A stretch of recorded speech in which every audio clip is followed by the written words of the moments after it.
ઉદાહરણ નંબર 3 ઉકેલ શોધો. તો અહીંયા આપણે ઉદાહરણ નંબર 3નો ઉકેલ શોધવાનો છે.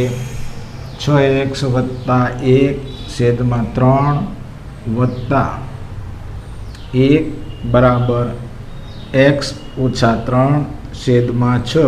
હવે આપણે આનો ઉકેલ શોધવાનો છે.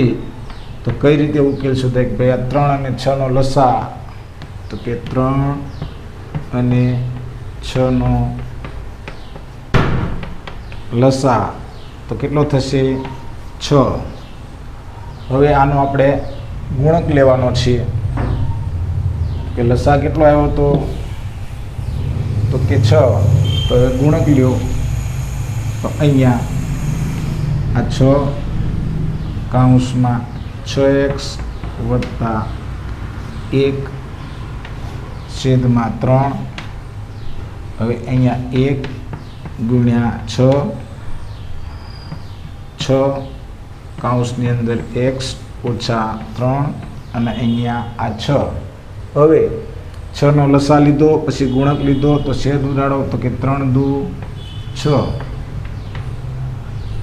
6 ગયા. અંશ અને છેદના સમાન પદ, તો અહીંયા 2 આ 6x વત્તા 1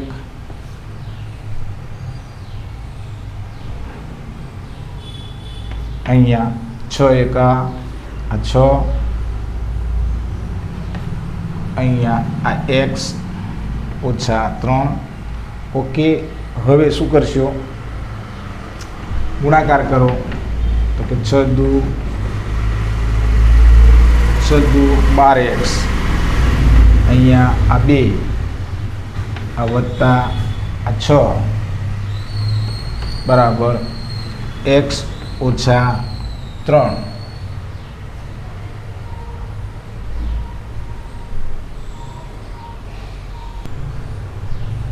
તો અહીંયા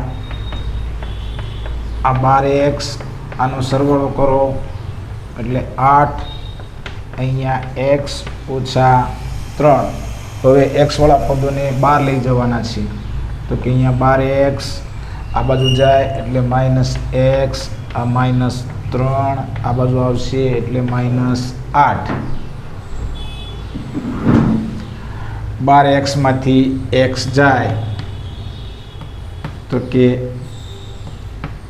11x બરાબર માઇનસ માઇનસ પ્લસ માઇનસની નિશાની. તો અહીંયા 8 ને 3 11, તો કે -11. હવે આ એક્સને બહાર કાઢો તો કે -11 છેદમાં 11 જાય. તો અહીંયા x બરાબર શું આવ્યું? તો અહીંયા તમારી પાસે x બરાબર -1 આવ્યું. હવે આપણે સમીકરણમાં કિંમત મૂકવાની છે,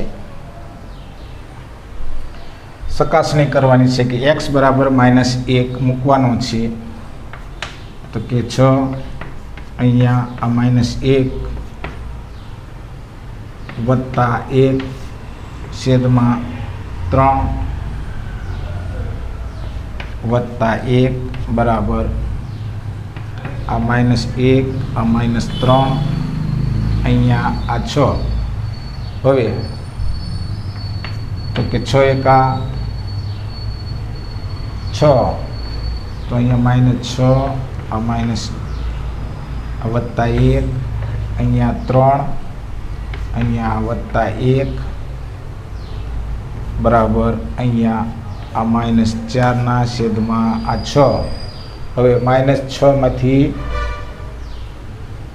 1 જાય તો કે અહીંયા -5 છેદમાં 3 વત્તા 1 બરાબર -4 છેદમાં આ 6. હવે આ -5 છેદમાં 3 આનો ક્રોસ ગુણાકાર કરો તો કે +3 બરાબર -4 છેદમાં 6. તો અહીંયા -5 માંથી 3 જાય તો કે -2 છેદમાં 3 અને આના છેદ ઉડાડો. 2 દુ 4, 3 દુ 6 એટલે -2 છેદમાં 3. ડાબા અને જબા. ઓકે.